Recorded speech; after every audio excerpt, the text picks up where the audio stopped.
It's time for Twig This Week in Google. Jeff and Gina are here. We're going to talk gossip. We're going to talk candy bars. Yes, it's all about Google next. Netcasts you love. From people you trust. This is Twit.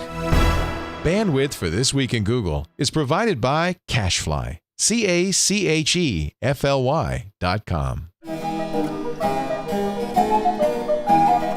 This is Twig, This Week in Google, episode 214, recorded September 4th, 2013. No. This Week in Google is brought to you by Squarespace, the all-in-one platform that makes it fast and easy to create your own professional website or online portfolio.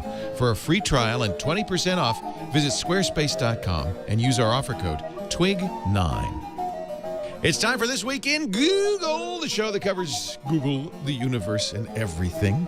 We're doing it today in the old studio, which is fine, in the cozy confines of the old Twit studio, only because they're doing something else outside there, which we'll be doing later in the day. Jeff Jarvis is here, professor of journalism at the City University of New York, the author of Public Parts and What Would Google Do, blogger at buzzmachine.com. Hello, Jeffrey. An irascible, irreverent critic of all that is Google. What are you call me irascible? How dare you call me irascible? I'm not irascible. He's also jovial, kind, and sweet. Yes. Oh, no, I'm Irascible's sorry. a good word, I was though. describing Gina Trapani. She's the host of All About Android. Been on air a lot this week. We'll talk about that in a moment. She's also a blogger at smarterware.org, the author of Think Up. And hello, everybody. Hi. So good to be here. Boy, there's a lot to talk about today. I don't even need my notes. Just a couple things. Just a couple things happened. I guess we should start, Gina, because you were here this morning with the Samsung announcements at IFA. Berlin is the host of the big telecom conference, IFA, this year, as always. And Samsung took this opportunity to announce 3 new products. Do you want to summarize? Sure. So Samsung announced the Note 3, the Galaxy Note 3, the new Galaxy Tablet 10.1 tablet, and the thing that I was really excited about, we all wanted to hear about, the Galaxy Gear smartwatch. And it requires the Note 3 or the tablet, doesn't it? It has to be a Galaxy phone, so it will work with the Galaxy, the GS4, for example. A Galaxy phone running 4.3. Yes. So most that's right. GS4s have not yet been updated to 4.3, but once you get that update, the software update will come out in October. But it's not just the Note. This is what I was worried about, because they presented the Gear as a companion to the Note during the presentation, and it was like, do you have to have the new Note 3 in order to use this watch? And that's not true. You just need to have a Samsung Galaxy phone, and those updates will roll out over the next couple of months. So I'm wondering if that has to do with not infrared, Bluetooth LE. Bluetooth Possibly. 4, which is supported in GS4, but I wonder if OS support is not quite there. Right. Well, I think it's also going to work with the GS3 as well. Did that have? Samsung jumped on LE early, as did Apple. The nice thing about LE is it doesn't use much battery life, and yet you can keep a communication link opening. This Fitbit is an LE device. Right. Won't work with the HTC One because it doesn't support LE in hardware, and I guess that's probably why. I'm sure Samsung wants to sell more Samsung phones, but at the same time, they probably also want to sell more $300 watches. Yes. So I'm guessing it's hardware. It's a hardware issue as opposed to a non-competitive issue. But there have to be non-Samsung devices that have the hardware. The iPhone is the one that leaps to mind. I don't know if they'll ever support an iPhone with it. They're not going to support the iPhone. It's an Android device. Yeah. So it's an Android device, I believe, that just doesn't have the keyboard. The battery life is supposedly around 25 hours. Oh, that's good. That's good. That's pretty good. That's better than the leaks that we heard, which was 10 hours, which to me, as far as I was concerned, 10 hours seemed unacceptable. Although some of the folks that tried them out, like at The Verge and Gizmodo, said that the battery was low, just they're trying it out in the experience room there at the demo. So I don't know. I would wait to see what that looks like. But the watch is I happen to like chunky watches. Well, first of all, I don't wear a watch anymore, but I used to wear a watch all the time, and I always kind of like chunky watches. And the watch it's large, but chunky. I would wear it. Like it doesn't strike me as like Oh, that's a big nerd watch. That's going to announce what a big nerd watch wearer I am. It's not. It's actually quite. I thought it was a lot more stylish than I expected. It looks a little bit like a Casio calculator watch, doesn't it? A little bit. But at least it's smaller than the Sony, sleeker. which was also out. The Sony looks like a cereal box on your wrist. Yeah. It's pretty sleek though. It's got the stainless steel and the little screws, and like the screen when it's black is nice looking. And I thought it was a little sleeker than your classic Casio. There was another smartwatch announced today. Was it Qualcomm? Really? Yes, Qualcomm. Yes, that's on the rundown. Boy, we're going crazy with the For Android. smartwatches. Yeah, everyone's Also trying to. Android. Does the Qualcomm not use Android? What does it work with? But it is Android, I believe. Yeah. All of these, except what Apple does, will be Android. on Android. Yeah. It makes sense that Yes. Android is the operating system of choice here. What's it called? TOQ, the TOQ smartwatch. Am I pronouncing that correct? TOQ. Tok, TikTok, must be Tok. TikTok. I must be talking. It's also Sony $300 did announce a new version of it, so you got 3 smartwatches out today. So that makes a trend. We got an official trend going on. Yeah, no kidding. Yeah, we officially have a category. Here's video from somebody. I think this is from The Verge of the watch. So there's the camera, which is a wart on the band. It is that camera thing. Yeah, it's a giant camera, and it's 1.3. So how do you have to hold? You have to wear the hold watch it on your like right wrist, and then you have to hold it up like this to take a picture, right? Now I'm a lefty. I normally wear my watch on my left wrist, so Yeah, That we were looks trying like to some figure out how that strange military works. salute. yeah, I don't know. Yeah, if you flip the watch around and wear it on your left wrist, It's the upside screen down, should isn't it? Oh, does the Well, but screen screen reorient? should- Oh, I okay. mean, it should reorient, don't you think? Well, It would I don't surprise know. me if it didn't. I don't know. Because some But people how do like you to wear see their. the picture you're taking? I don't get it. You see the sure picture they you're tried taking that. on the watch. Right, but it's gotta be down here. It's plastic or rubber band. They have different colors. Nice screen. It's an OLED screen. One color. Right. It doesn't look like you it's. can't change them because the stuff is embedded in the band. It doesn't look like it's changeable. No. Or you can just buy them all.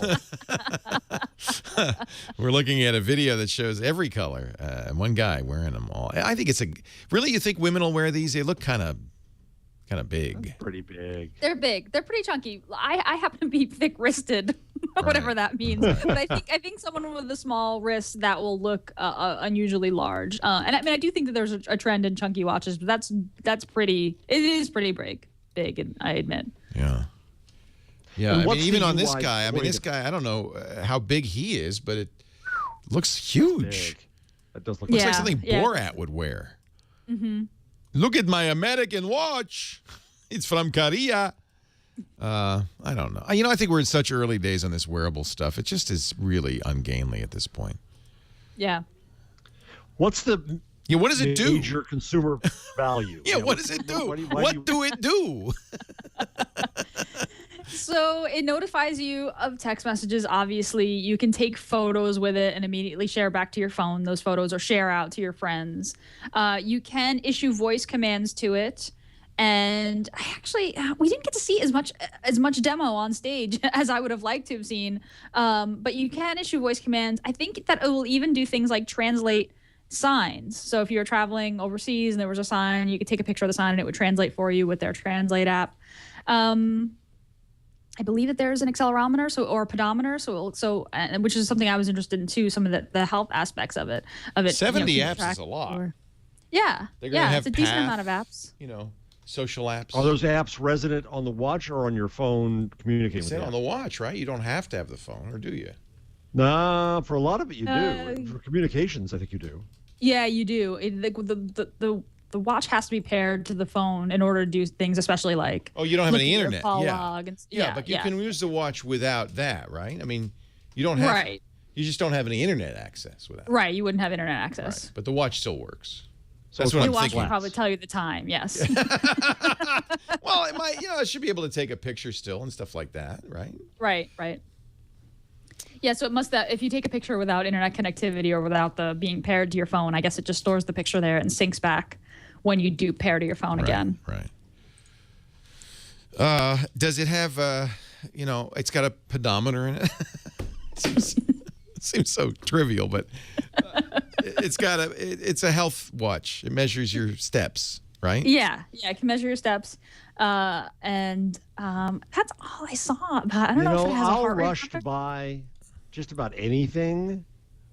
This isn't doing it for me. It's not getting me out the door. No. Especially not that you have to have a Samsung phone. Well, that's a very good point. Yes. Yeah. That Yeah. You does it, know, yeah. if it worked with my HTC One and it was maybe $100 less, I might consider it. And by What's the way, the somebody's price? pointing out the GS4 does all of that. This is what puzzles me about these watches. Your phone already does most of everything, right? Yeah. GS4 has a pedometer and all that stuff.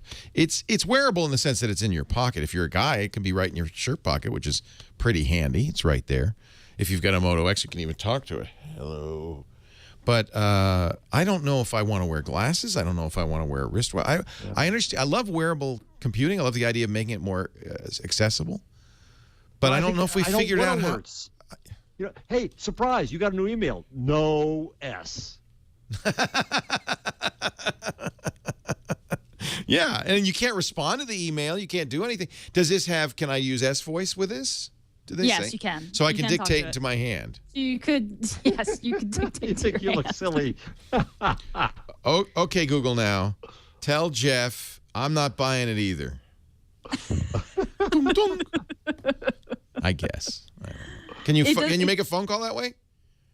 No. Are we gonna see a lot of morons walking down the street talking to their wrists, Talk to the- like Dick Tracy? I don't I think want to so. be the Secret Service.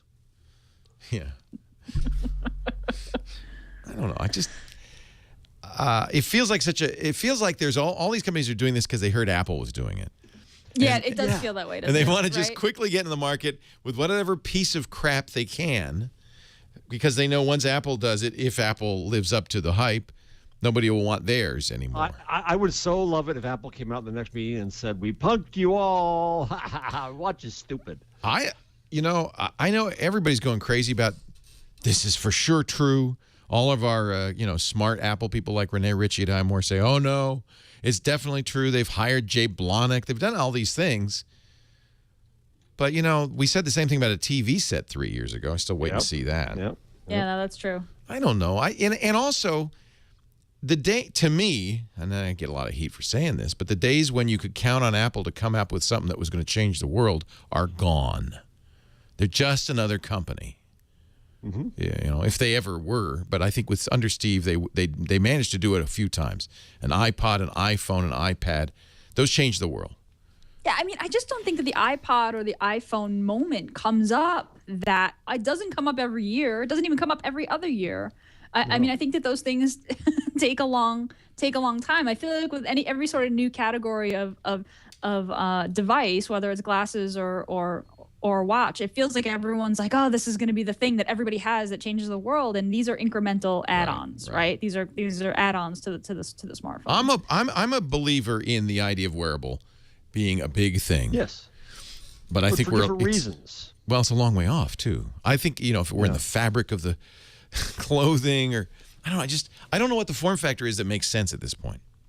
What is the what's the thing that your benefit? watch would have to do that would convince you I need to have this in my life? Like, I'll start wearing watches again if the smartwatch did. I don't. I actually wear watches. I wear expensive, jewelry style watches. Sometimes, not all the time. I Obviously. wear inexpensive As jewelry. watches. But I wear them as jewelry. I don't need I it. wear them actually at the time. You want to know what time it is? I actually want that. Well, you're a professor. You need to be at class on time. No, I'm the absent-minded professor. I don't know where I am. I work in a business where it doesn't matter when I show up. Actually, it's not true, but I've made it to be true, which is not bad. I just don't. I like watches. I think watches are very cool, retro technology. I just think it's hard to imagine how you can turn this into a useful thing. Yeah, I mean, even during the presentation, the photographs of good-looking people sort of gazing down at their watch and touching the little tiny screen was just, it was like, Speaking it of just doesn't look presentation, cool. in the panoply of amazing Samsung embarrassing presentations, how did this one rate? There was no. I didn't watch it. There was no Broadway. There was no Rockettes. There was no Broadway. There was no excessive showmanship. They had a host who was very lively. That English guy with the white glasses. They use him. Yeah. And he was was pretty good. Jason Bradbury, he was pretty good. He was a little high energy. I was a little bit like, whoa. I found the pacing of What's the wrong event. with high energy, Gina? Is there a problem with high energy? You got a problem with that? Huh? You don't like us high energy people? I'm being discriminated against. Sorry. Well, it started out and I just worried that it was going to be another Broadway kind of type of thing. Yeah. And then he intimated that it was going to be an interview style thing. So I was like, oh, this is an objective journalist and he's going to ask the tough questions. That wasn't at all. It was clearly a rehearsed deal. Yeah. The pacing of the event was really weird. He's like he's not a Samsung employee. He works for a gadget show in the UK. He's on the TV. Right? Right. Yeah. Right. He's kind of one of us, right? I mean, he. Well, he don't please don't lump us in that category. I think he's a presenter. I don't think he's a journalist. You'd look good in white glasses, Leo. What is the new amazing thing you've done? I am so excited to be able to reveal a new wristwatch. Yeah, that's exactly what he was like. Very well done, Leo. Like maybe I'm just used to the Apple presentations, but there's a pacing to it and a cadence, and there's a lead up, right? So you start out with, hey, we've got this many developers here this year. This is how many we had last year. Tickets sold out in this amount of time. And the past couple of years, here's the line chart that goes from the bottom up and to the right of what's been happening. And we've been we found out this. There's a lot of lead up. There's a little background, a lot of lead up, and then there's like the big reveal, and you're ready for it, and it's exciting. This presentation was a little bit like, oh yeah, here's this new phone, and it's kind of the Note 3, and it's kind of an iteration on the other thing, and whatever, okay. Oh, and look, I just got a notification on my watch. Like it just came very quickly, and it just and then they were like, okay, well, let's go back to the phone, and you're like, wait, the only notification that I can want is an emergency notification, right? If the ability for my wife to say, damn it, call me now, I want that, right? Yes. But that functionality doesn't exist. Right. It could just as easily be her saying, "Are you coming home for dinner?" Right? So notifications there has to be a new notification layer that, and this is the important thing, it must be recipient controlled. Yeah. Right? Yeah, it's like you've got to allow filters. Really good Yes. filters. Yeah. Well, I mean, it's in the interesting. The old notification days- that he. Go ahead, Jeff. Well, a little moment of avuncular nostalgia here for you, young Gina. In the old days, when you tried to call somebody and the phone was busy, there was no such thing as call waiting, and it was really an emergency. What you did to give people a heart attack was you called the operator and said, "This is an emergency. You need to break in." Have you ever done that? And the operator, oh yeah. Hi, I'm sorry. I need to break interrupt in. this call. I have an emergency Yes. call for you. Imagine the heart attack. Where do you get It's that? terrifying. That's And that's how you used to do it. crazy. Call waiting That's is horrendous too. I think we've gone beyond Oh, I the hate call it. waiting. The call waiting is of the era of the answering machine on the kitchen counter. I mean, these things are rapidly being eclipsed. My mom has this whole rant about phones. Whenever I talk to my mom on the cell phone, the call drops or there's some sort of delay where we're both horrible talking at the same experience. time. And she just goes into this thing where she's like, remember the black phone? It used to was work. connected to the wall. The little It had curly a cord. You picked it up and there was a dial tone. It was crystal clear. Like she goes. Jennifer's like that. She always wanted a kitchen phone with a long cord. You never lose it. It never falls under the cushions. When the power goes out, it still works. And it's fun if you're talking to a boy you really like. You can wrap yourself around in it. It's so much fun. I really do miss phone calls. Straight out of Bye that Bye don't get Birdie. dropped, It's Anne that Margaret. You're not hearing traffic. That you can actually hear the person. That is something in the past that I actually do feel nostalgic for. I have a number of phones because my main phone, my AT&T phone, is not usable in my house. I don't have a landline, so Right. and I accidentally pick it up every once in a while, and people go, "What? Hello? You're breaking. Speak into the phone. I'm speaking into the phone," and it's so frustrating. But the T-Mobile will work in my house, so I just have to pick up the right phone. It's gotten worse. Right. It's not better. I thought not having a landline would simplify my life. It doesn't feel like Doesn't feel like it. But this is modern times. So the notification that the CEO of Samsung got during the presentation was, don't forget to talk about Android, which I thought was interesting. They And made did a he? point to talk about Android and how it was 4.3, which is something that they really didn't talk about the last Unpacked event, right? I mean, that was one of the things that a few journalists noted was that Android, they hadn't even said the word Android. I think it was like once the whole presentation. So that was interesting because Samsung might just be cooking up their own OS and their own app store for this. Let's take a little break to harken back to the days when teenage girls in particular, would spend all their time on the telephone. And now I'm alive, fulfilled. And now you try to call a teenager, they will not answer. No, Period. that's the funniest thing. My kids, when they were teenagers, it was all IM, right? And now it's not IM, it's text. All they do is text. Let me see if I can skip ahead, because I think that they end up... Yeah, this is the various poses of teenagers. She has a princess phone in her room. That meant she was pretty fancy. Yeah, this is not my childhood. Come on, Gina. This reminds me of you. That's you right there. My parents actually got my sister her own landline when she was a teenager in the 80s and was always on the phone. And then I inherited it, and that was a big deal that I had my own landline. I had my own number. It was very exciting.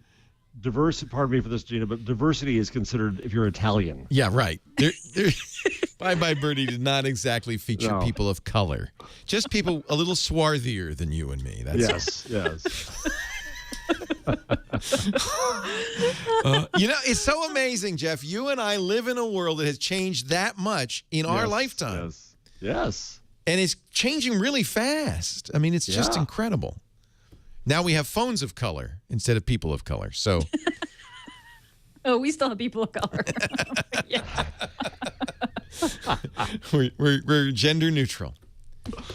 So Android 4.3, it's interesting. They really are doing that. Samsung is upgrading their phones because they want to support it, because they want to support the watch. Their new stuff all is 4.3. And then Google says, oh, and by the way, it's now 4.4. KitKat. Wait a minute, bring out your... Finally, we can talk about that, so I'm hungry. So I know. You guys, you both brought candy. I didn't bring candy. That we did. You had a whole bunch of it in the office there yesterday. Everybody eat it? Really? Yeah, Jason dumped a pound bag of KitKats on the... Where's my KitKat? During all of that Android. I want backsheesh. Do any of you don't have any of the specially marked KitKat bars, do you? No. Oh, look, we got little KitKats. Yeah, there you go. Wow, So, I'm impressed that those lasted. Larry Page on his Google Plus posted a picture of a giant Android made out of KitKats. Or Sundar, I think that was. Was that Sundar? Or maybe, yeah, I think no, it was Larry Sundar. Page got one too. I saw his. Oh, he did. Okay. This was supposed to be key lime pie, wasn't it? Yes. Yeah, key lime pie. So, KitKat's way better, is it Hershey that went and made a deal with Google, or Other way around. Google went to Hershey and said, Actually, Nestle, right, Gina? oh, Nestle owns it. It's licensed in the U.S. by Reese's. Yeah, it's licensed in the U.S. to Hershey. So now, no money changed hands. I mean, the company's... Just a lot of chocolate. Just a lot of chocolate. Well, and I'm sure a lot of lawyers and accountants. I think that we, from a journalistic point of view, I need a point of order, Mr. Journalism Professor. From now on, I think we can't call it KitKat. We have to call it Android 4.4. I'm not going to give it an ad to the Hershey company, the Nestle company. But this is the issue. Is it City Field or what is it? That's a good question. Yeah. It's delicious. Oh, okay. I'm gonna open it. Gina still needs it as a prop for other shows. Oh, no, she opened it too. Okay. I'm good. All that Android happened. I saved it today. I can't open it. It bothers me that they've done an obviously completely gratuitous promotional name. You might as well call it Android City Field Android 4.4. I mean, you might as well say AT&T Android 4.4. It bugs the hell out of me. So I think there are a lot of good reasons for them to do what they did. And this wasn't about money, right? They didn't get money from Hershey or Nestle to use the name. You know what? They got everybody to talk about it. They didn't get cash. They didn't get cash. They got value, including promotional value. They call it in kind. It's very disingenuous to say, oh, no money traded hands. That's disingenuous. This was a business deal. This was biz dev 100%. Yeah, this is cross promotion. This is cross promotion for sure. But I think it's also funny. The first thing I wondered was who paid who in this. So I don't find it funny. I find it annoying, but I guess I'm getting like you, Jeff, cranky. I think there are a couple of good reasons to do this, though. And actually, Saleh Ismail, who develops Carbon for Android, he made a really good point, which is that KitKat is a globally recognized brand. That's a word that is the same no matter what language you're speaking. Key lime pie and jelly bean and ice cream sandwich are not those things, right? Everyone has a good feeling. Everyone knows what KitKat is. So I think it kind of goes in line with Google's sort of wanting to globalize Android. I mean, that was a big push at I/O this past year. They want developers. You're trying hard, to Gina. Leo's not buying it. And let's not forget that Nestle is tarnished by this, selling formula in the third world. This is not a brand name that you necessarily want to associate with. Yeah. I don't understand. This seems fair. Pure greed on Google's part. I don't find it amusing in the least. Wow. Why not call it, I mean, it bugs the hell out of me. You can find a global term. It's first of all, it's just a code name. But now it's more than a code name. Now every time we talk about it, we advertise a candy bar. I don't want to do that. So did you disapprove of ET trying for M&Ms and ending up with Reese's Pieces when maybe they should have just said jelly beans? I do admit that when I see a TV show where there's obvious product placement, gratuitous product placement, it bugs me. In fact, I don't usually watch music videos, but I've seen a few of late, and all of a sudden, music videos are full of product placement. There's that the little boombox that somebody makes beats probably is in all the videos. They do like close up of boombox. Okay, move on. Obviously, these are ads, and what's happening is it's very obvious. Advertising is not working for these companies, right? Right. They need product placement. They need ways to sneak advertising into content. And to me, this is Google giving Nestle, and they're not giving it away, I promise you, whatever they may be saying, a big promotional push. And for the next year, we're going to be saying KitKat a lot. And what do you think is going to happen to sales of KitKat bars? Will it affect them?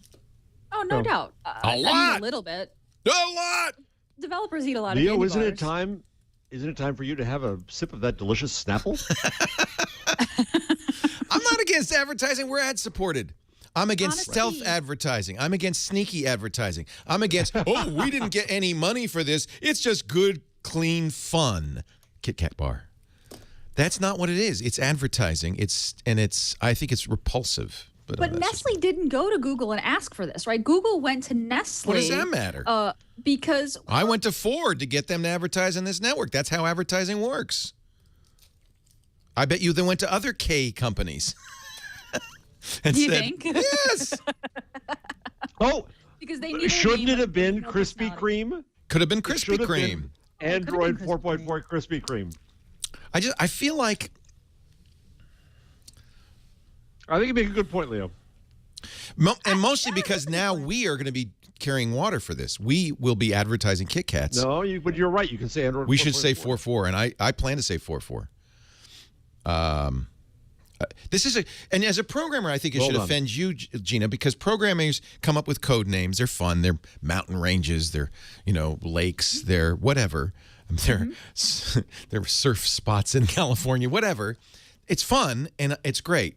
As soon as it's advertising, that is commercialized. Well, maybe, but to me, that's not commercialized. This is really about selling candy bars. That's what I'm saying. Even now, a code name, a simple code name. Yeah. Oh, yes, exactly. Yeah. I just feel like that's. But I think we're just going to see a lot more of it. In fact, I now need, after all that chocolate, I need a cig of my Poland Spring.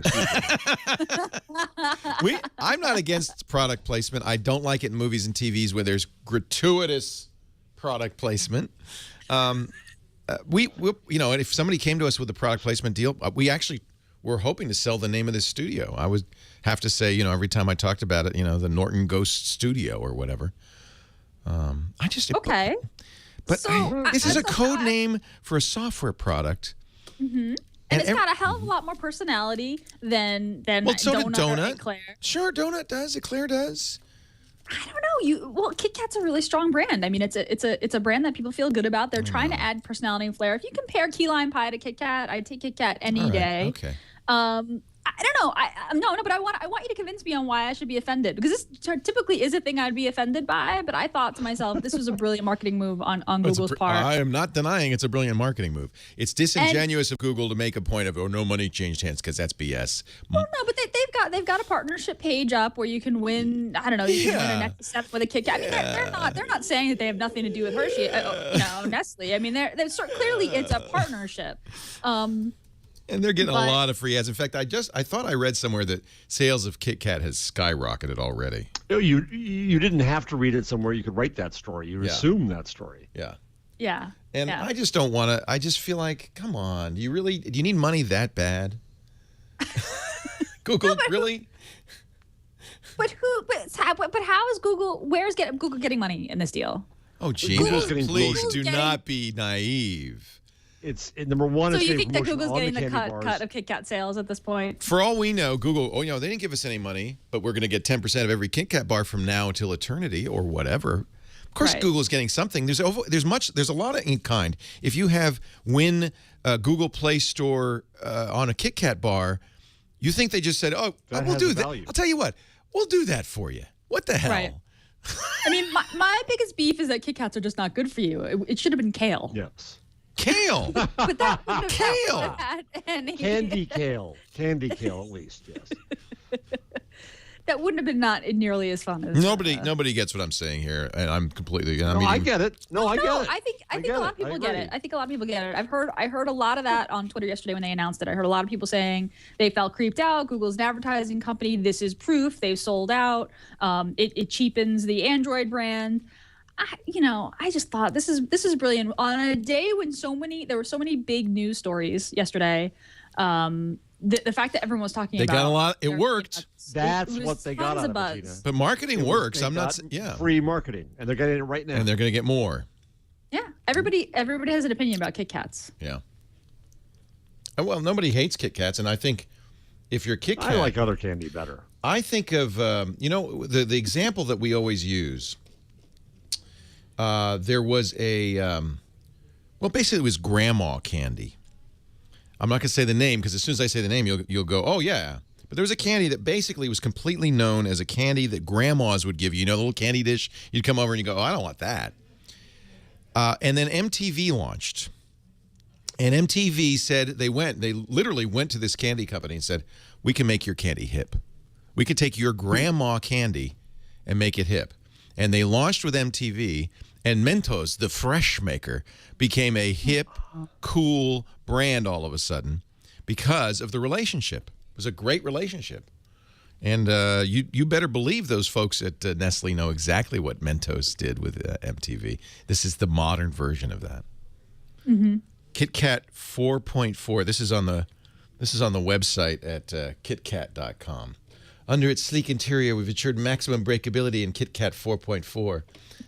They've got a whole tech specs on KitKat 4.4. Confectionery perfectionery. Yeah, this was you can't tell me that the biz dev team, hundreds of marketers, for this. The agencies. Oh, there's a lot went into this, and it's completely disingenuous for me to think Google is not getting anything for this. Yeah, you know what, Leo? I'd feel a lot better about it if this were kind of a rogue thing that a couple of candy crazy geeks did. That's fine. That'd be fine. But we love KitKats. No, this has been in the works for months. You're changing my. You're pulling me over to your side, Leo. You're killing me. When is it Mentos? KitKat, L. What can we do for L, M? Mentos is in two iterations of Android. Well, it'll be a fight, Mentos versus M&M. M&M's lost out on E.T. They learned their lesson. E.T. eats Reese's. By the way, Reese's is the company that owns the license to KitKat in the United States. So we know lesson learned. To get up to R. Lesson learned. Well, you could even argue that 4.4 doesn't deserve a code name. Well, did they say, by the way, in all of this, did they say what 4.4 does? Oh, no one talked about that or cared about that. No, they didn't give actually. No. It was just a statue. Well, there was the KitKat statue on the lawn of Google, right? And there was the guy with the phone. Okay, let's talk about that. But they didn't talk about features at all of 4.4. So 95 Google, Mark Gurman, who is really good. He just knocks it out of the park time and time again. noticed a little something in the video Google posted and has since pulled down of the KitKat video. There's a guy, there's the usual Google employees taking pictures of putting the new Android statue out. The woman on the right, she's using a Nexus phone. That's obvious. But wait a minute. What's that Nexus phone on the left? It even looks staged. The guy doesn't even look like he's taking a picture. Actually, yeah, he doesn't basically, have his one finger. They said, okay, see, take this and hold it. And don't move until the camera's off of you. Look at him. So what is that? Is it the next Nexus, Nexus 5? I mean, it's a Nexus that no one's seen before, right? It's got a much bigger camera than are on the current Nexuses. That there's a little pixelation, or they deleted the N. They did a the little N something. from Nexus. Yeah, just says I don't Nexus. know. I don't know what that is. And does it look like they blurred out maybe Yeah, near his finger there with any other sort of branding or writing on it? I think this says LG, but I don't know. I think that's what it looks like, the LG logo, doesn't it? Mm-hmm. Mm-hmm. I'll have to get my Nexus 4 out and look at it, But yeah, that's a bigger camera sensor than we've seen. So everyone said, oh, this must be the new Nexus. It's about to come out. And then Google pulled the video, which basically just confirmed suspicions that it was something that people shouldn't have seen. Or it was a very clever manipulation itself. Yeah, true. I hate to be cynical, but that kind of feels that you think that's what it was. Well, now this week they cut the price of the Nexus 4 $100 and announced they're out of them, out of the 8 gig version. They sold out immediately. And they said we're not going to restock these. So it's very obvious to anybody who's paying attention. Yeah, there must be a Nexus 5 coming. I thought maybe the Moto X would be sufficient for that, but I guess they have to have a Nexus. So you know what I'm doing? I'm torturing myself. What you still haven't opened it? Hey, holy cow. Jeff, I can do that too. That is crazy restraint. Do I do it now? Do I get my fingernail ready or not? Well, so wait. What is stopping you? Like, why haven't Nexus you opened 5. it so far? Oh, the 5. Oh, well, I would bet. Well, I don't know. They say maybe October, yeah. But who knows? So I mean, to launch in time for the holiday season, right? It's going to be October or November latest. I don't think the Nexus phones are for holiday buying. No. I said this about the Nexus 4, and I guess I was wrong. I thought the Nexus 4 this is a cheap phone for developers. This is so that Google has a platform developers can buy inexpensively and test their software on, and they know it's pure Google. That's to me what it feels like the Nexus line is about. But it turns out, now this is where I was wrong, fans, geeks, love it. Yeah. It's a very good phone. If it were LTE, and if I hadn't gotten the 8 gig, that's all I could get when I was trying to rush an order while I was on the show. Yeah. But the geeks fell in love with the Nexus 4. I didn't predict that. I was not a fan of the screen. It's a little washed out compared to other screens available. I just thought, this is kind of I had the same reaction that people are having the Moto X. It's kind of a mid-range phone. Yeah, it's cheap, but it doesn't wow me. But I was wrong, obviously. It's been a huge success. Now, we don't know how many they've sold. No. It could be that, it's a 1/1000th of the number of Galaxies sold. Probably is. Yeah. But people are very interested. I know, maybe it's our audience. We talk to all the people who know about it. Yeah, it's a beloved brand among sort of power users and Google fans and Android fans. So what is it, Jeff, you are looking for in a Nexus 5? It's the unknown. He doesn't know, but he wants it. He wants the future, and he wants it now. It's going to have a built-in bread maker.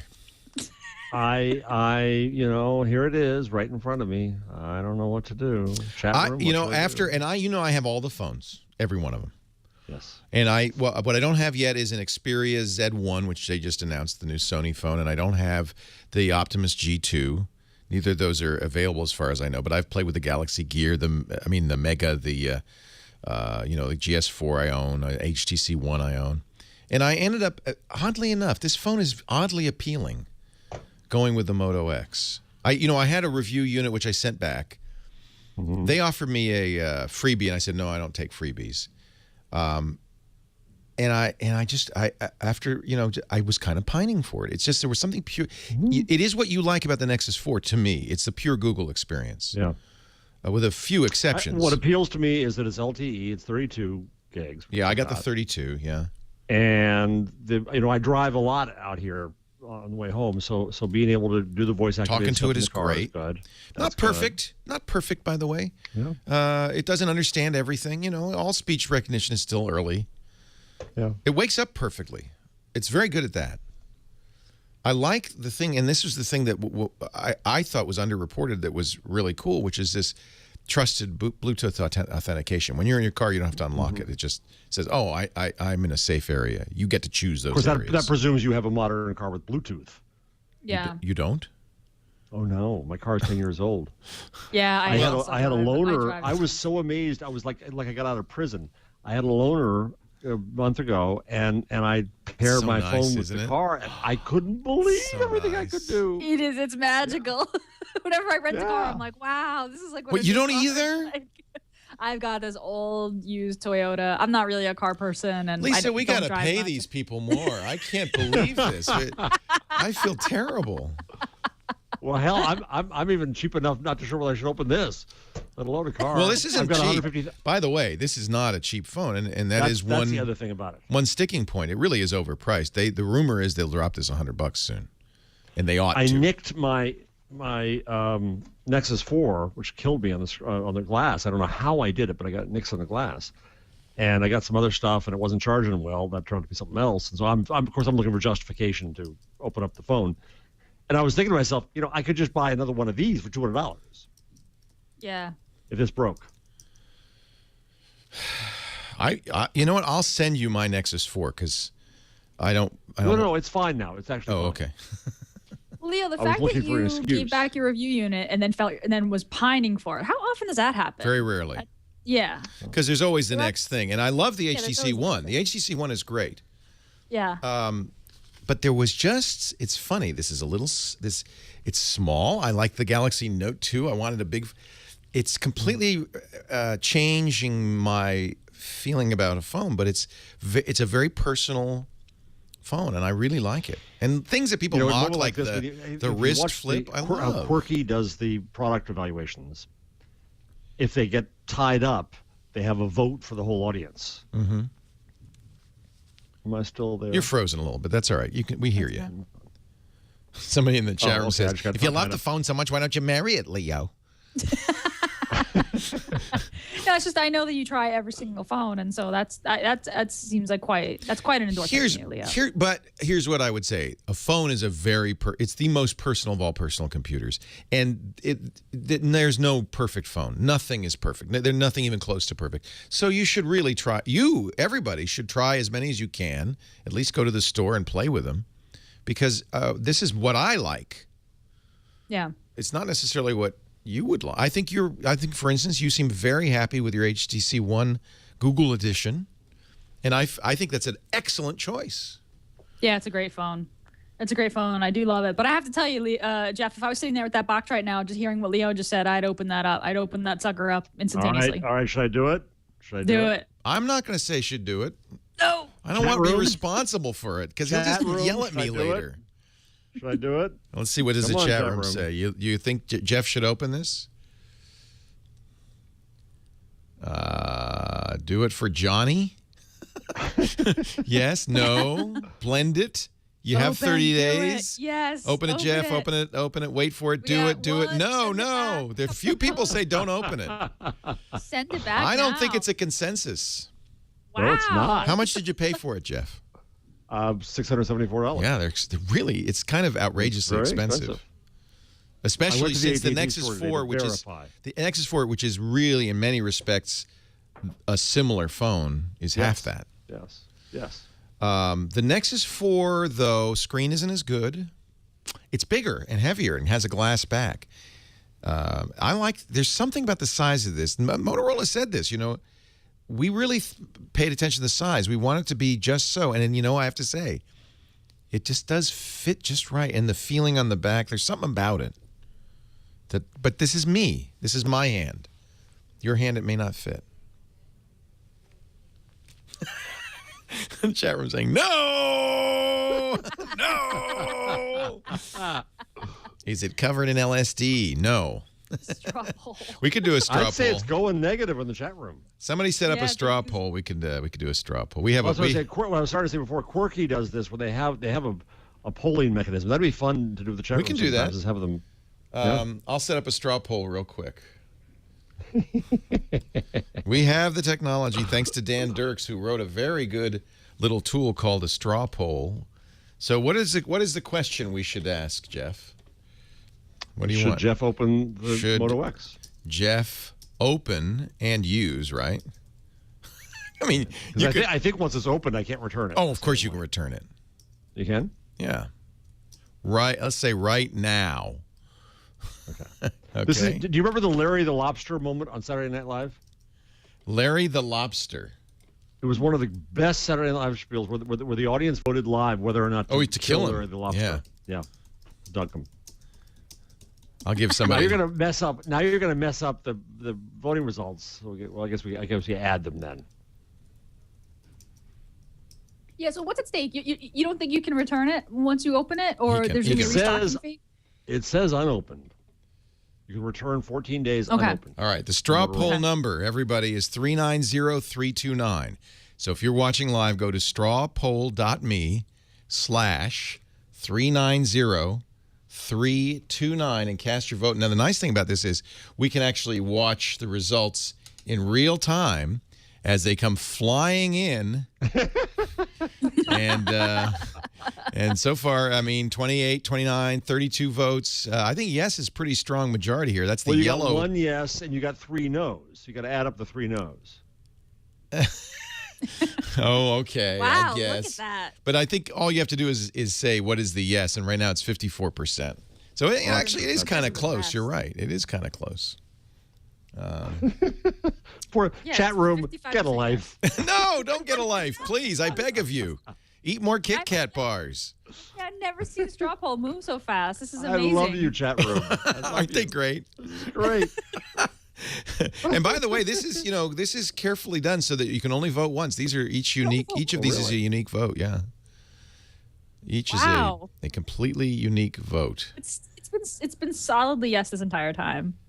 Yeah, I think it's 55% yes is pretty strong. Yes. Now 45. I don't even know if Jeff should get an LTE Nexus 7 as a no. I don't know what that. That's non sequitur is what that is. That's just you baiting me. Wow,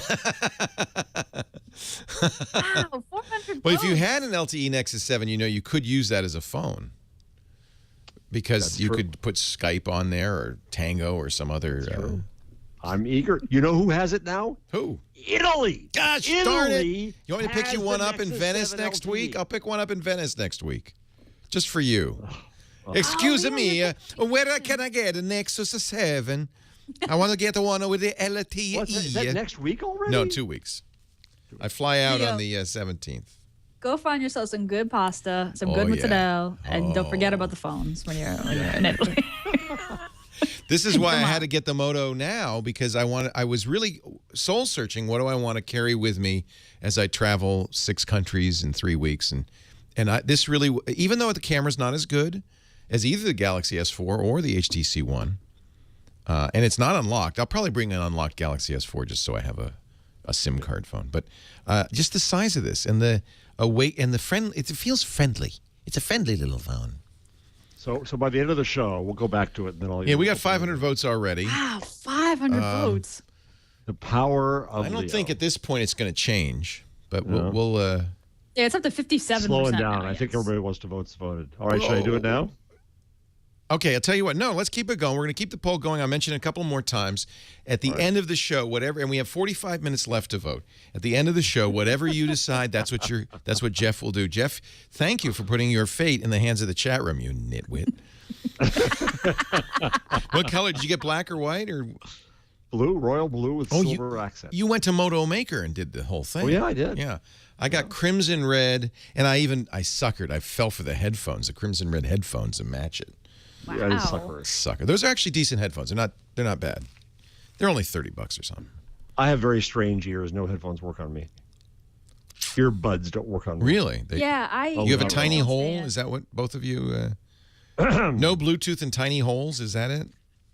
Yeah. They fall out of my ears. Like unless I have the clip for here, they always seem to fall out. If just been walking around, I'm always having to. I got the flanged ones. You know what I'm talking about? These things never fall out. They got the flange. They have like little wings. Yeah, no. Well, these are from Moto X, but other companies don't make these. And so each of these flaps goes deeper in your ear. By the time you get it there, you're gagging. But it will never fall out. And these are Etymotic. This is what I recommend, by the way. Etymotic. Etymotics. They're expensive, but they're audiophile quality. And I wear these on the airplane because they seal your ear. So instead of noise canceling headphones, I don't hear any. I don't even hear the stewardess. I don't hear announcements. I don't hear. The plane could be on fire behind me, and I'd just be listening to my music. That's impressive. I've never been able to find. I've been through a couple of sets of like noise canceling. That's why these big are great. Cans and they make them with the microphone as well if you want to use it for your cool your headphones. So this is what I will take to Europe also. Let's take a break. The poll continues. Strawpoll.me/390329. The votes are pouring in. You control Jeff Jarvis. He is a puppet. You're pulling his strings right now. I should have put something about making him eat a KitKat. Dancing chicken. Yeah, make him dance, chicken, dance. What should Jeff do? Open the phone or not open? Our show today brought to you by Squarespace.com. If you are making a website, you need to know about Squarespace.com. It is a fabulous place to go to get your first site off and running, or to create a new site. Maybe you just got a great idea for selling Android-shaped KitKat bars online. But you gotta have web hosting, right? You got to have a commerce engine, a shopping cart, so somebody to take the credit cards, merchant account. Of course, you have to have a content management system software so you can post, and all of that you can get from the best darn little place in the world, Squarespace.com. Every Squarespace site looks great, looks unique. They're constantly improving their platform. And this is nice because you're using their web hosting, but they also maintain the software, so it's always updated, always secure, new features, new designs, better support, always coming along. There are more than 20 new beautiful templates for you to start with, all the style options you need. You do not need to be a designer to use Squarespace. If you are, they have a developer platform that lets you use CSS and JavaScript and all that stuff, but you don't have to do that. You can point and click your way to a unique and beautiful site. All you got to do is click that Get Started button right there at Squarespace.com. And the way it starts, you're going to get 2 weeks free with absolutely no credit card, nothing. You just give them the name of your site and email address so you can change the password. That's it.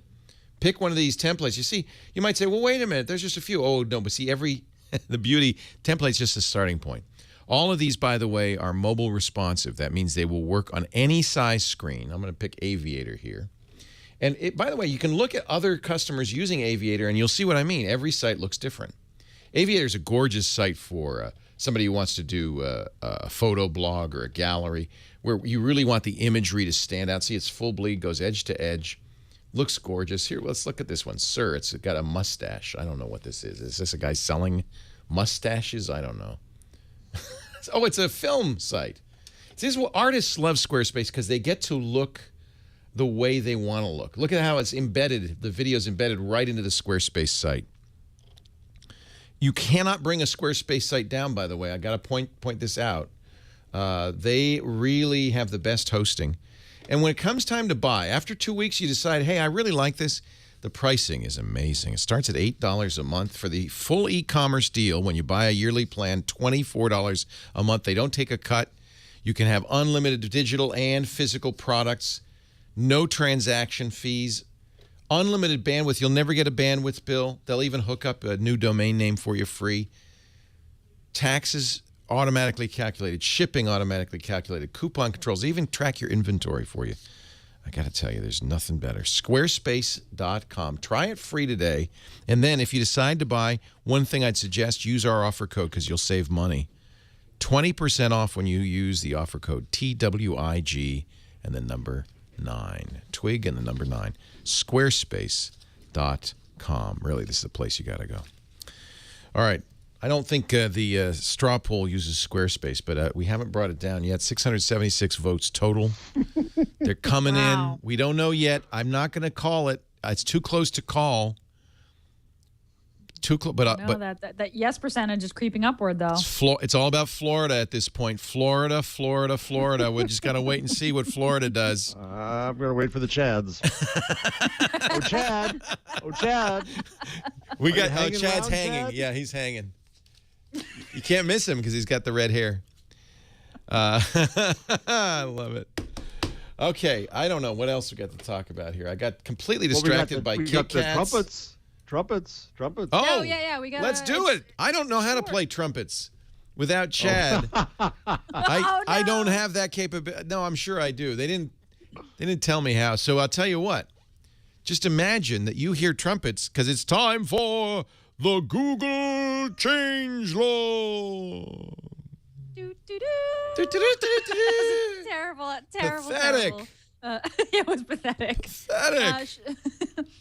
Only a couple of things in the changelog today. Google releases and then pulls their new authenticator app upgrade to version 2.0 for iOS. This is a new release of the authenticator app. This is the app that lets you do two-factor auth, not just on Google, but on LastPass and now GitHub. Users found that when they updated the app that it would delete connections to different services that they were using and all their data. Google says that it has pulled it almost immediately, a few hours in, and says that they are working on an update, on a fix to the update. So if you downloaded the update, don't run it until the fix comes out. Yeah, and if you use Google Authenticator, you really should be backing up. See what I do. So Authenticator will read a QR code, which is the easiest way to get that secret number into the Authenticator. That's what you have to do to get it set up. Mm-hmm. So when you get a QR code, what I do is I save the image into LastPass. So it's secure. I mean, I'm not saving it on a piece of paper, putting it next to my computer. I put it in LastPass, which is locked up in the secure notes. So I have all my QR codes. So I don't care. And one of the other reasons you want to do this is when you set up another phone or another device, let's say Jeff gets his Nexus 7, he wants to put Authenticator on it, and he could take pictures of the QR codes, and it's set up. If only I could use it on my Nexus 7. If only I could.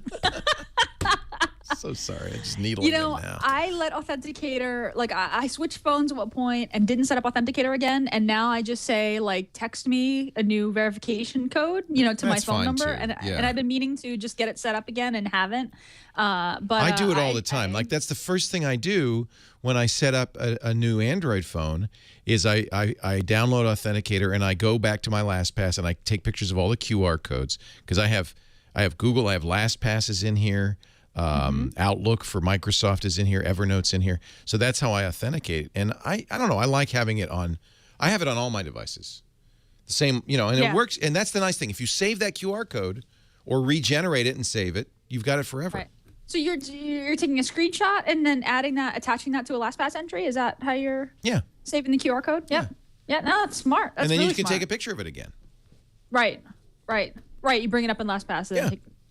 LastPass will bring up its own as part of its LastPass settings because LastPass uses Google Authenticator also. Yeah, so very Google cool. Authenticator is great. So if Google Authenticator is down, then you can't use LastPass? It's not down. The update, all the update did, how this happens with programmers. Yes. It just wiped the data. So we're going to start over.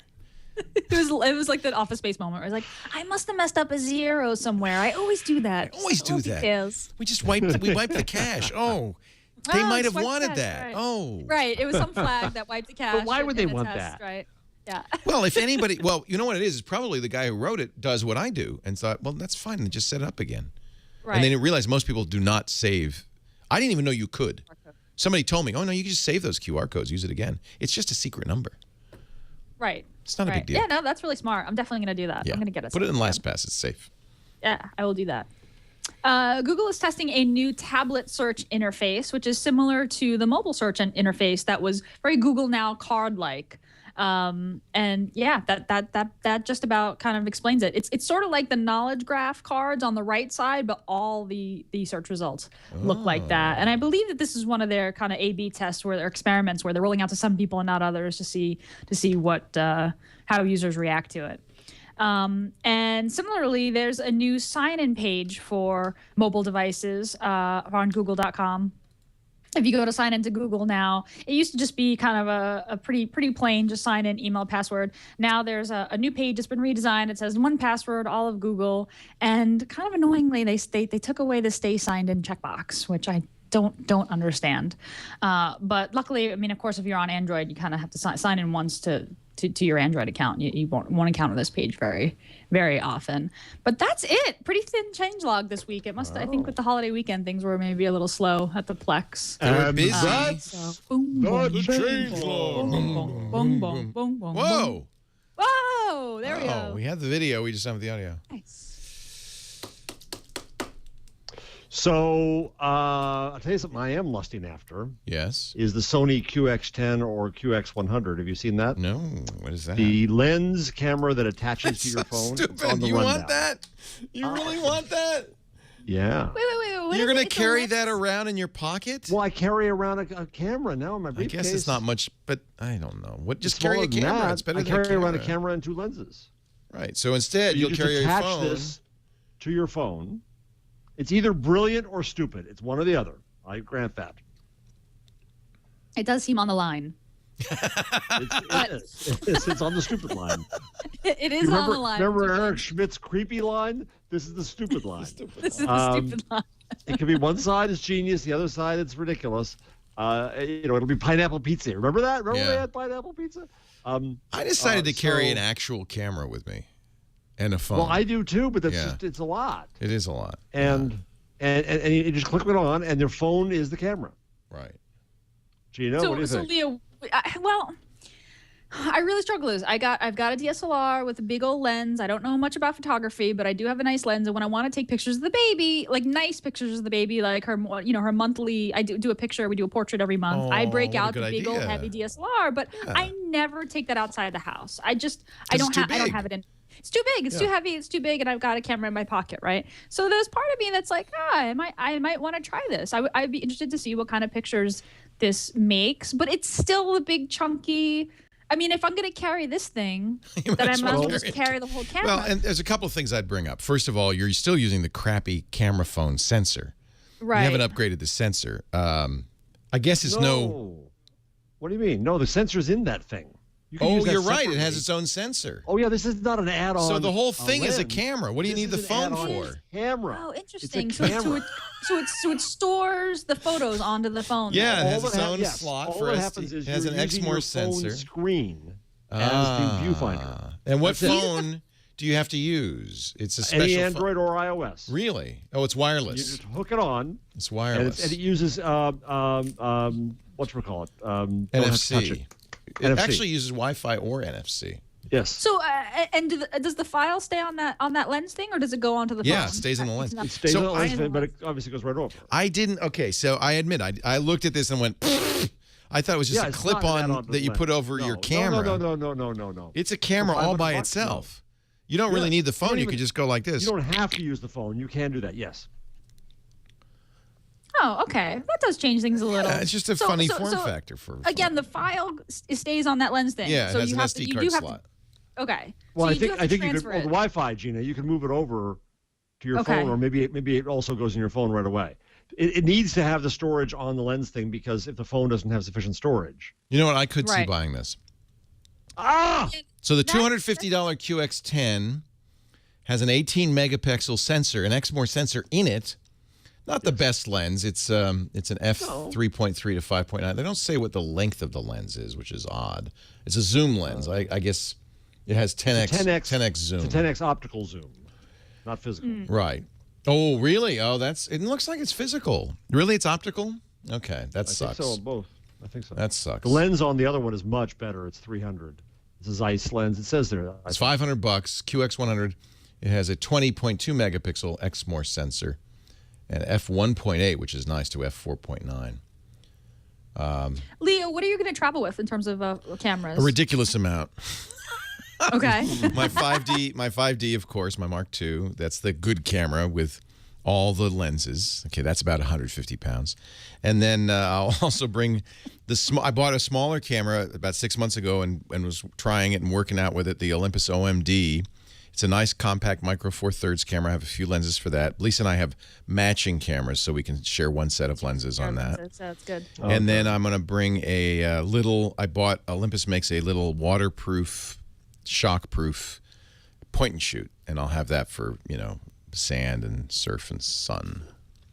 Wow. And 2 phones. And Are you ready two to tap it? phones. 2 phones. Okay. Well, yeah, I'll bring a MacBook Air, and I'll bring. I sort of want to. I'll take a picture in Italy for a day because I would just like to know what a day trip on vacation with Leo is like. I can't leave it all in the hotel. I bring just the stuff I need. I booked. There's a website called toursbylocals.com that you can meet somebody and get a tour from them. And the woman we booked a tour in Venice is a wedding photographer, professional photographer in Venice. She's Finnish, but she speaks Italian and English. She's lived in Venice for 20 years.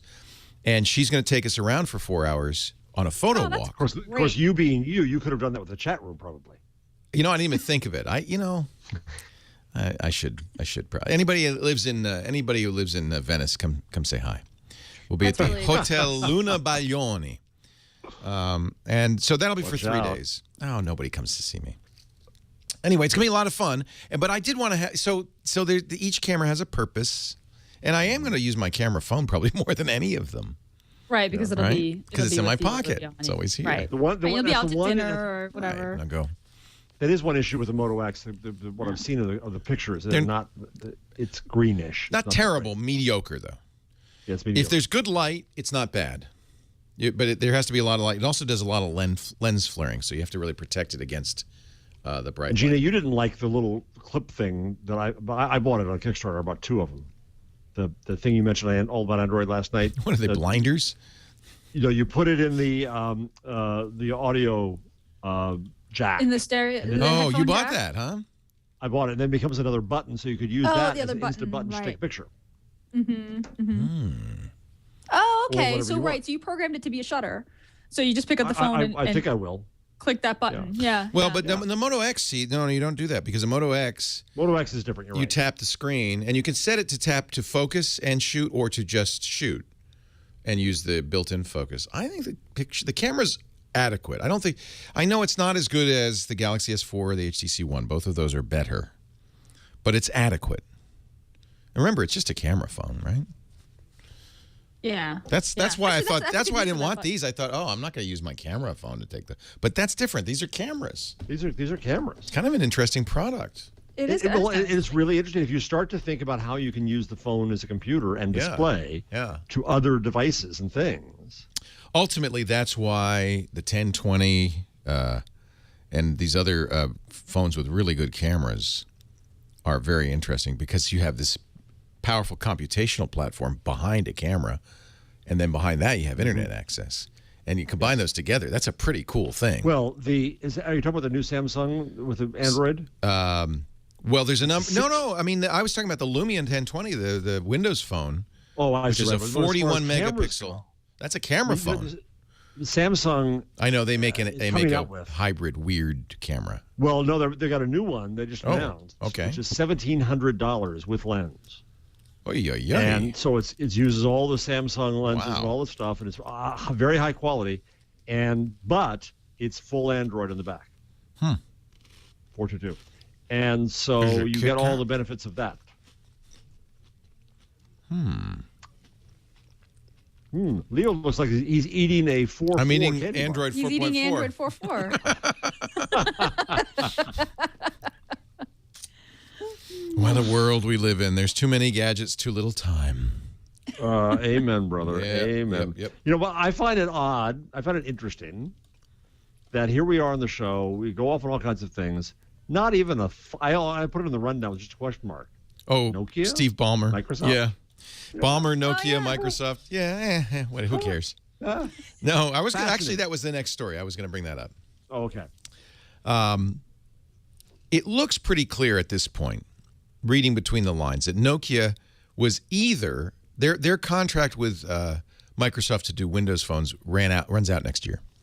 They were either going to move to Android, which would have been the smart thing to do, or literally go out of business. It's that bad. So it seems likely that this was that was point one. This is the only company making decent Windows phones. We got to keep them making Windows phones. Point two is they have a CEO who's a former Microsoftie who is easily the front runner anyway. And I think the people at Microsoft, the board, probably thought this is kind of like Apple acquiring Next and getting a CEO to boot. And then the third point, which really convinced me, I think Bloomberg noted this, is that this is overseas money. So Microsoft, like many companies, Google especially, has a lot of cash outside the U.S. If they bring it back to the U.S., they pay U.S. taxes on it. So it's money that's sitting overseas they cannot bring back. They can't use it for shareholder buyouts. They can't use it for dividends. They have to. It's just sitting out there. So they had, they got a couple of $7 billion, $8 billion just lying around. They can't really do much with it. They can't bring it. They can't repatriate it. I'm sorry, somebody's walking on the roof. If somebody suddenly appears in the show in a puff of dust. So you put those three together, this makes a lot of sense. I don't think it's going to save Google Windows pay for Phone. Motorola? Huh? What did Google pay for Motorola? Do you remember? A lot more. 12? Yeah. 12, 13, yeah. Yeah. 12 and a half, I think. Now, this was a good deal because only $5 billion, something like that, was for Nokia, $2.5 billion for the patents.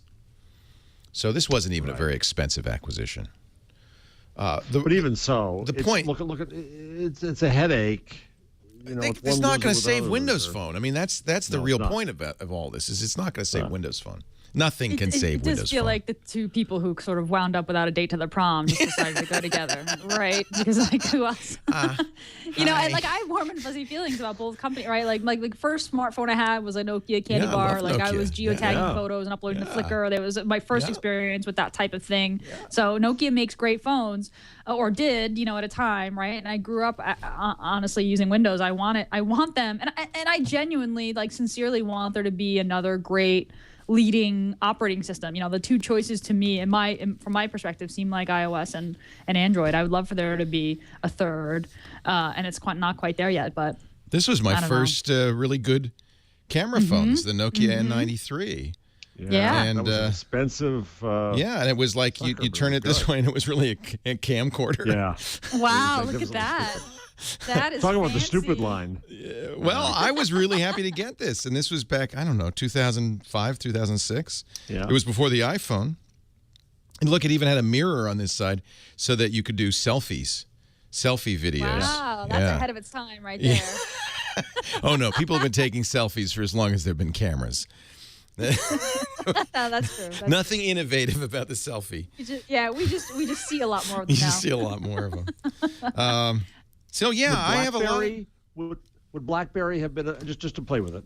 BlackBerry has huge business audience. If you could fix BlackBerry, no. No, because here's the point. Samsung makes Windows Phone, but they do it by rebaking half-year-old Android devices. HTC, same thing. Nobody's making a good Windows Phone except Nokia. Nokia's making great Windows phones. Phones so good. They had no choice. Well, yeah. I mean, phones so good that they make me actually consider buying a Windows Phone, which is saying a lot. Yeah. So I think this was a smart move in the sense that if you're devoted to the platform, it's it had Nokia abandoned Windows Phone, the platform's dead. Yeah. Right. My co-founder Anil floated an interesting idea, which is that Microsoft, with this acquisition, Microsoft now has rights to Google Motorola's patents at Nokia's license rates, which protects them to some degree. He was like, if I was Ballmer, that's how I'd pitch it to the board. I bet you there is definitely patent stuff in there. Sure. Yeah. Yeah. There's more. It's much like the Google Rolla deal, I think. Yep. Although, Google got a company that's why it's still, I guess Google. See, one of the things Google is doing, I think, quite well is building a firewall between Motorola and Google to reassure OEMs. At this point, anybody who makes Windows Phone that's not Nokia is going, yeah, see ya. And in fact, it's probably the case that anybody who makes a Windows RT device that's not Nokia is going, thank God we can get out of that business. So it's Do you think it's a change of conditions that'll break contracts? It's a risky move. Yeah, of course. It's a risky move, I think. But Microsoft's in deep doo-doo. I don't think anybody thinks otherwise. Yeah. Yeah, no, I think that's probably the biggest tech story of the year. Yeah, it is, but it doesn't. Well, Android is so dominant at this point that we don't even have to pay attention to those stories. Yeah. Any other exciting Google news we want to talk about? Hugo Barra. Well, we didn't mention Hugo Barra. Yeah. That's a big deal. So, okay, now I watched you talk about this and all about Android, and you guys were really generous and kind.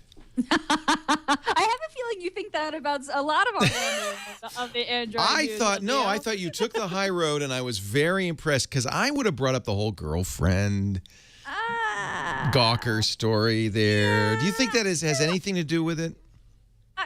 I think people in offices have all sorts of relationships all the time, and I don't think it had anything to do. I don't think it had anything to do with it. No, you're right. And what you and Jason and everybody said, Ron said, is this is what happens when a company's successful.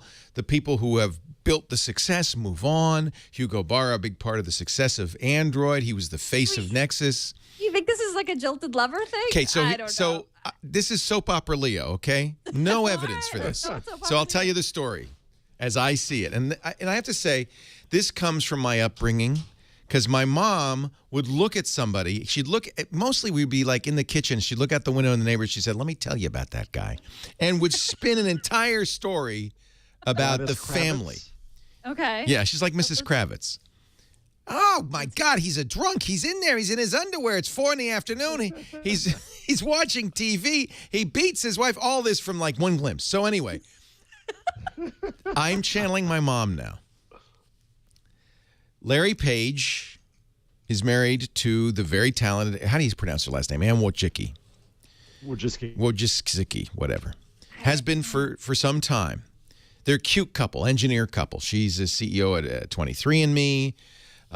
He supports her efforts. They have a charitable foundation together. She has a lot of Google stock, non-voting. Sergey was, did I say Larry? Sergey Brin.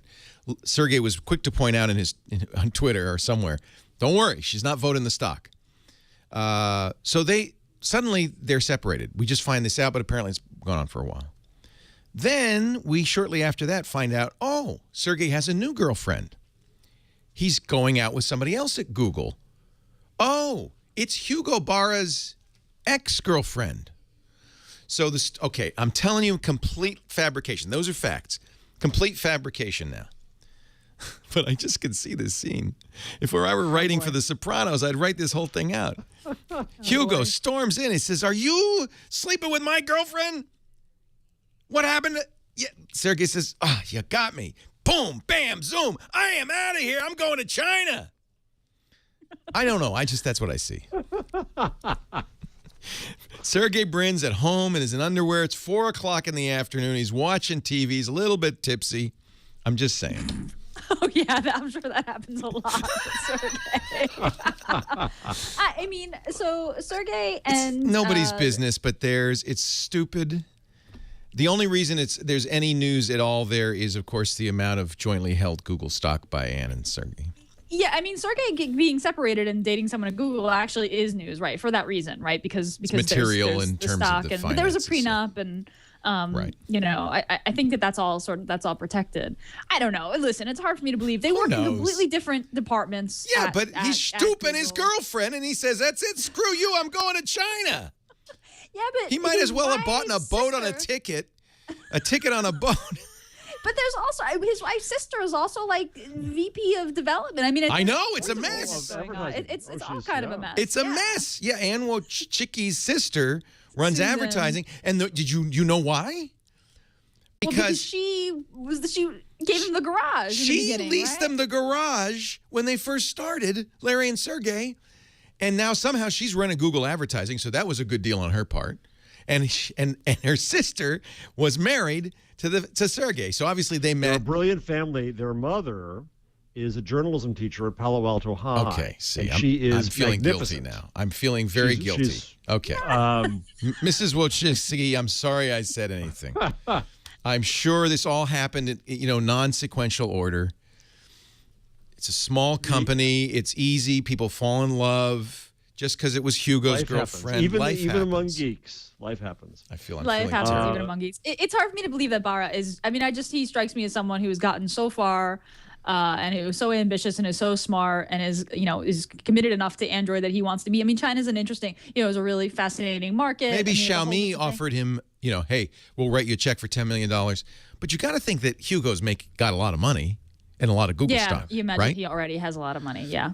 So yep. Maybe the opportunity to be VP at a Chinese phone company, it's not compelling to me. But it is kind of cool to see a Google insider take over a manufacturer in a new market. I mean, because now you have someone who's played both sides. Oh, it's good for Google. That's how they spin it.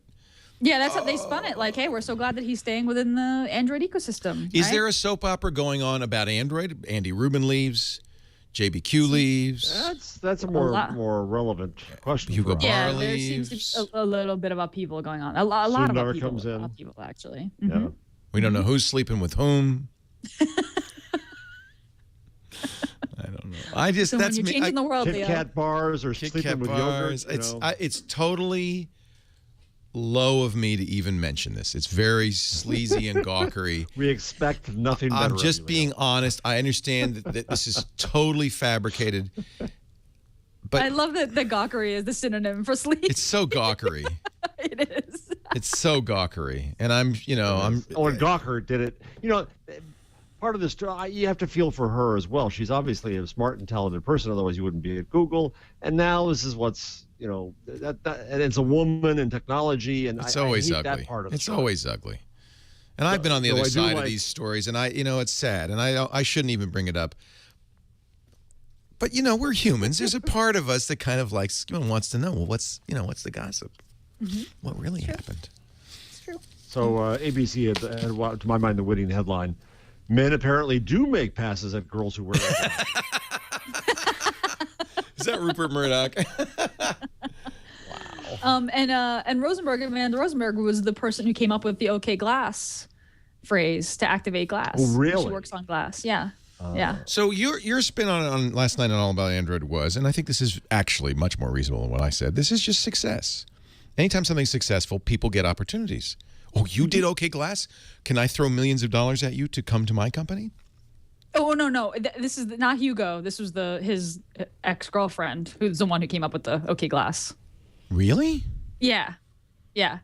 So she and Sergey both work in Google X, right? Which is the lab that does the loons and glass. You're doing things. You're doing moonshots.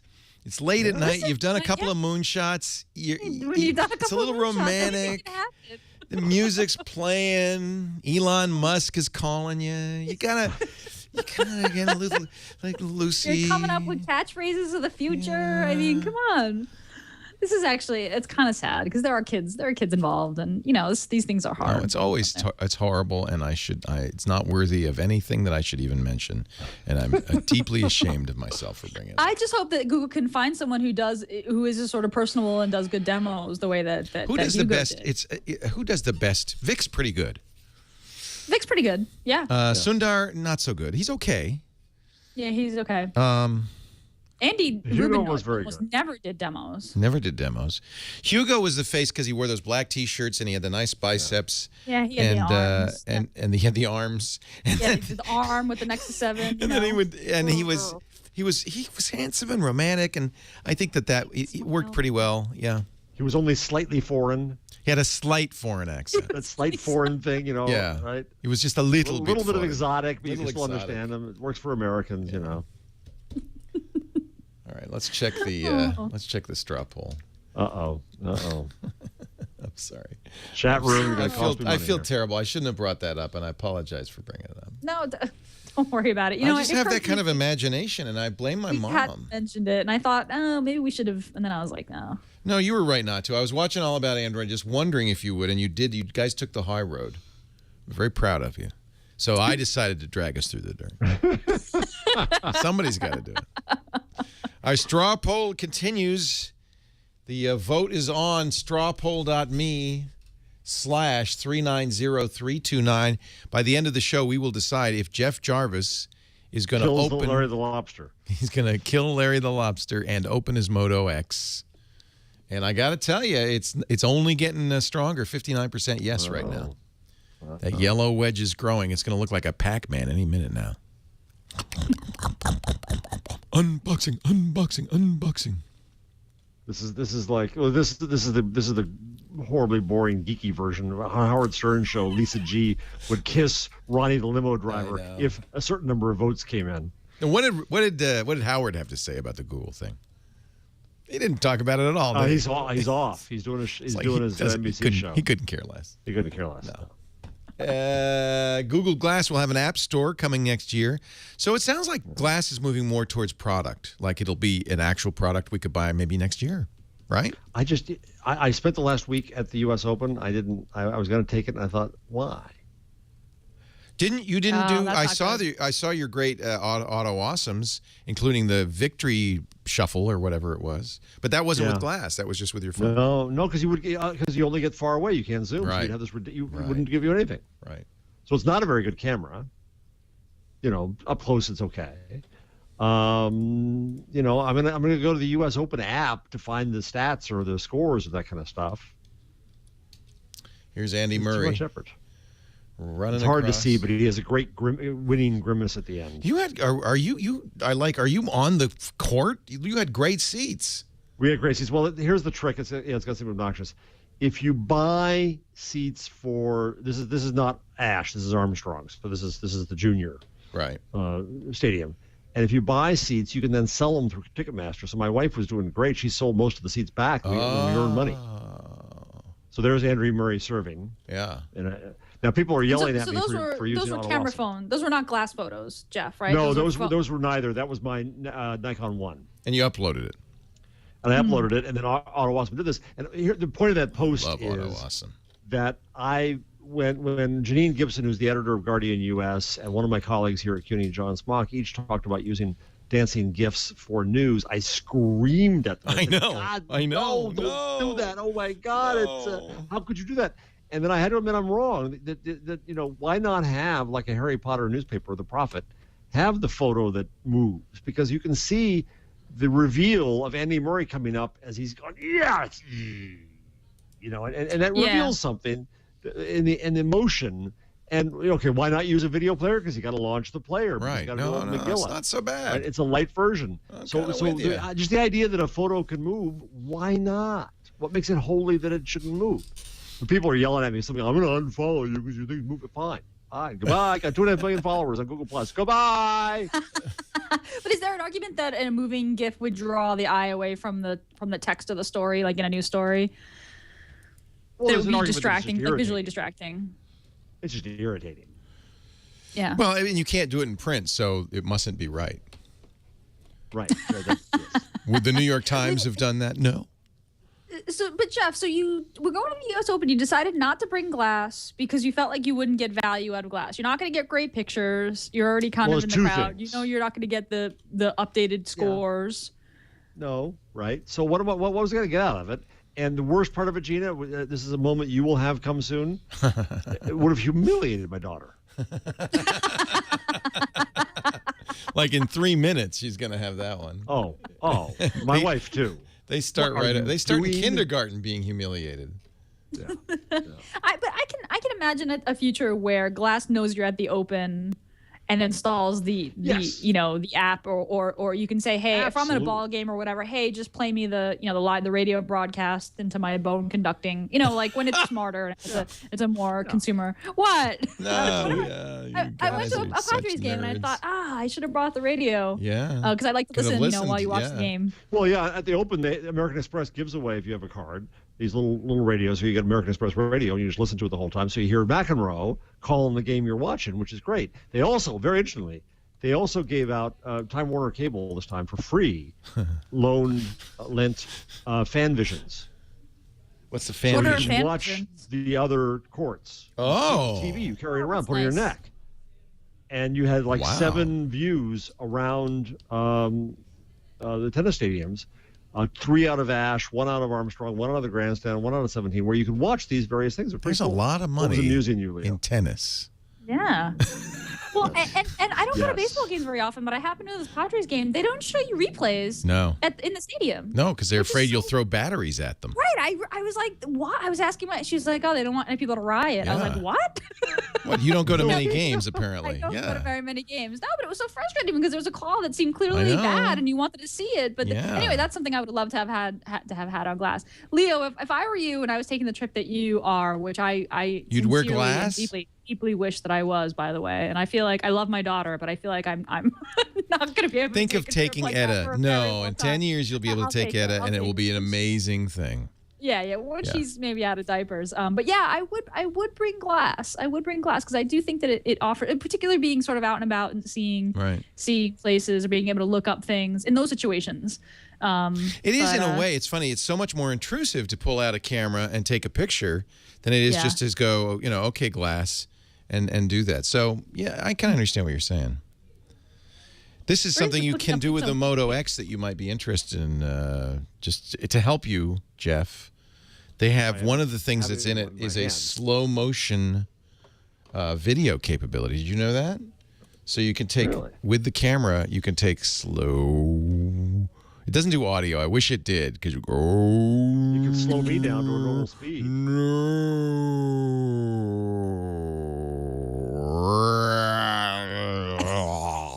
See, wouldn't that be fun? You can just add these sound effects yourself, actually. I've had people tell me that they normally listen to Twit podcasts with the speed up, except this one because I talk too fast. Yeah. There's a few people. Tim Stevens from former Engadget editor now at CNET talks really, really, really, really fast. And if you sped it up, you'd be like you're listening to Alvin and the Chipmunks. He also must be from the East Coast because it's Eastern. It is. It's New Yorker. Very much. Yeah. I get people all the time asking me to slow down. All right, we got to get rid of Gina. No, we have to let Gina go. That's it. That's the phrase. In just a few minutes. So let us get our tip and our number and our tool of the week, and then we'll check the votes and see what Jeff's going to do with his Moto X. Starting with you, Gina Trapani, and your tool of the week. Actually, quick thing, Ken for Chicago in the chat room mentioned that today is the 15th anniversary of Google, and looking at Wikipedia. Indeed, Google was founded on September 4th, 1998. Oh, and no doodle or anything. They should. Wow, no doodle, nothing. Wow, that's a really, can you believe that Google is only 15 years old? Is that crazy? It's only a teenager. I mean, of course that's ancient in internet company. It is actually. It's surprisingly old to me. About it, I remember the days before there was a Google. Alta Vista. I remember going to dinner with Larry and Sergey. I mean, they would invite press to go to dinner and ask them questions and talk and stuff. Wow. That's access right there. All right, well, I had to bring that up. Happy birthday. Happy birthday. Well, no, that's a huge deal. 15 years old. The rundown, I'm not going to use it as a number now. If you go to the rundown, there are 15 things to know about Google in the rundown, some of which are obvious, some of which aren't. Oh, Jeff, sorry. Was that your number? No, it's okay. Gina, you know what the number is going to be now. It's whatever comes up on the poll. We're making numbers even as we speak. I didn't know that the first Google Doodle was a Burning Man symbol. Huh. Let's go look. Let's go look at this. Google has acquired an average of one company every week since 2010. This is from the Guardian, of course. Yes. Jeff's favorite newspaper now. It is indeed. Full disclosure, I work for them. I wish I could get it on my doorstep. Google was originally called Backrub. I don't remember that. Whoa. Google has acquired an average of one company every week since 2010. Jeez. They were burners, yeah. Larry and Sergey were burners. They're still burners, aren't they? Don't they still go? Do they go? They probably go in a jet. Yeah, probably. Corporate jet. Parachute in. Yeah. 1,000 Google employees became millionaires when the company went public in 2004. One of them was the masseuse, Bonnie Brown, who worked giving back rubs for the company in 1999 for $450 a week plus stock. Back rubs is a theme here. Yeah, maybe that's why they called it back rubs. When Facebook went public, the guy who painted a mural on Facebook's wall became a millionaire because they couldn't pay him. They gave him stock. Google hires goats. They have 200 goats a week to eat the grass. That's a typical thing in California, actually. Google's first official tweet was the words, "I'm feeling lucky" in binary. Oh, those That's nerds. geeky. Nerds. And they probably didn't even use a calculator. They just knew it. They probably. They were late to the Twitter game. That was 09. 09, wow. Yeah, it's 2009. Their first, let's see this here. I got to see this. There's a link to it. It's from a Googler at Google. I'm following that Googler. I didn't know that. Look at that.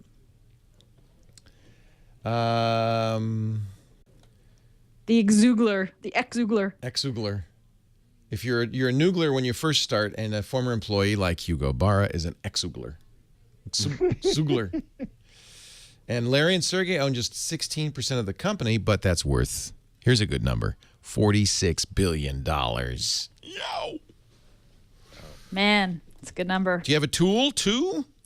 Yeah, quick tip actually this week. As of the latest Play Store update on Android, this is actually an Android tip. So when you get updates to your apps and you tap that Update All button, it used to be that all your apps got updated, even the ones that you said don't update automatically. But that has changed. If you mark an app as manual update only, and you tap Update All, now the Play Store will prompt you and say, "Hey, you marked this app for manual update. Do you want to or not?" Which is a nice, nice little bit of choice. Jeff Jarvis's number. Let's take a look at your number, Jeff. Hey. We have 801 total votes. 73 people said just get an LTE Nexus 7.